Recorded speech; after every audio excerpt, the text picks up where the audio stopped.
For those of you who watch this channel frequently, a lot of you know that for quite some time now we've been covering the drama between Johnny Depp and Amber Heard. When we last left you, Jason Momoa was defending Amber's role in Aquaman 2, and Johnny Depp had lost his libel case to the UK newspaper The Sun. However, today Depp's lawyers say he is appealing this ruling in the High Court. But before I dive into all of those details, we have a brand new playlist called Royal Family News that we would love for you to check out. That way you get all caught up on the latest royalty. See what I did there?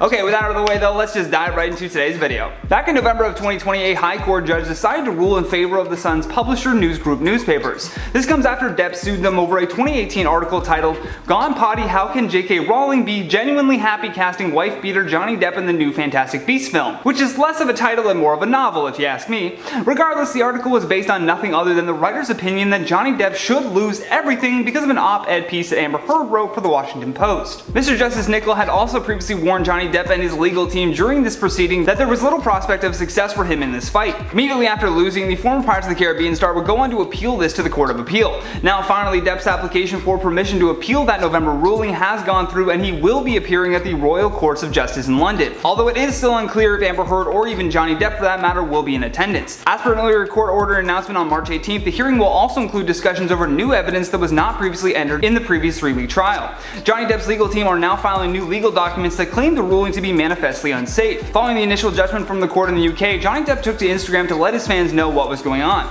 He said in a statement on November 6, 2020, "In light of recent events, I would like to make the following short statement. Firstly, I'd like to thank everybody who has gifted me with their support and loyalty. I have been humbled and moved by your many messages of love and concern, particularly over the last few days. Secondly, I wish to let you know that I have been asked to resign by Warner Bros. For my role as Grindelwald in Fantastic Beasts, and I have respected and agreed to that request. Finally, I wish to say this, the surreal judgment of the court in the UK will not change my fight to tell the truth, and I confirm that I plan to appeal. My resolve remains strong, and I intend to prove that the allegations against me are false. My life and career will not be defined by this moment in time."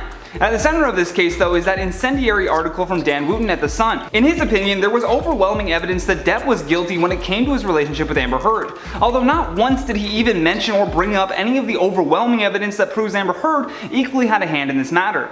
When it came to judging the case based on the evidence presented in that article, Judge Nickel ruled that 12 of the 14 alleged incidents against Depp were true, even citing 3 occasions which Heard said she feared for her life. Now, if there were indeed 14 incidents mentioned in that article and 2 of them turned out to be categorically false, that should call into question the legitimacy of the other incidents. In addition to this defamation case appeal, Johnny Depp is also deeply entrenched in a defamation case still with Amber Heard. In regards to Judge Nickel's decision though, The Guardian reported him saying, "Although he has proved the necessary elements of his cause of action in libel, the defendants have shown that what they published in the meaning which I have held the words to bear was substantially true." Now on the flip side, according to Depp's barrister David Sherborne, he said that the judgment was plainly wrong, and it argued that the judge had failed to examine the competing accounts of each incident or to explain whether he found them proved, and if so, on what basis. Which is kind of what I was getting at when referring to the 12 of 14 incidents deal. Mr. Sherborne also added, "The judge should have analyzed the extent to which Miss Heard's evidence undermined her credibility in relation to her allegations of physical assault and injury." But we would love to hear your thoughts on this story though, so leave us a comment down below if you think Johnny Depp is going to win his appeal or not. And while you ponder that, let's check out some of your comments from the video titled "Top 10 Scary Ways Google Tracks Your Every Move." Lil Rich says, "Top 10 ways Google tracks your every move. Me casually delete search history." If you watch the video, it's not gonna help. Delete those cookies too though while you're there. C Diva says, "Johnny is talking like he has a personal relationship with Mozilla." Love you, Johnny. I mean, we used to. Okay. Dean Williams says, "Best weather advice ever." I thought so. Gabriella Sky says, "I am into this content." Me too, and I hope that we can bring you more content like that. Although the views are not suggesting that it's doing very well. As much as I love that video, we might not get to do it again. Ashley Langdale says, "Johnny got Benjamin Button syndrome, looks younger these days." Hey, I'm here for it.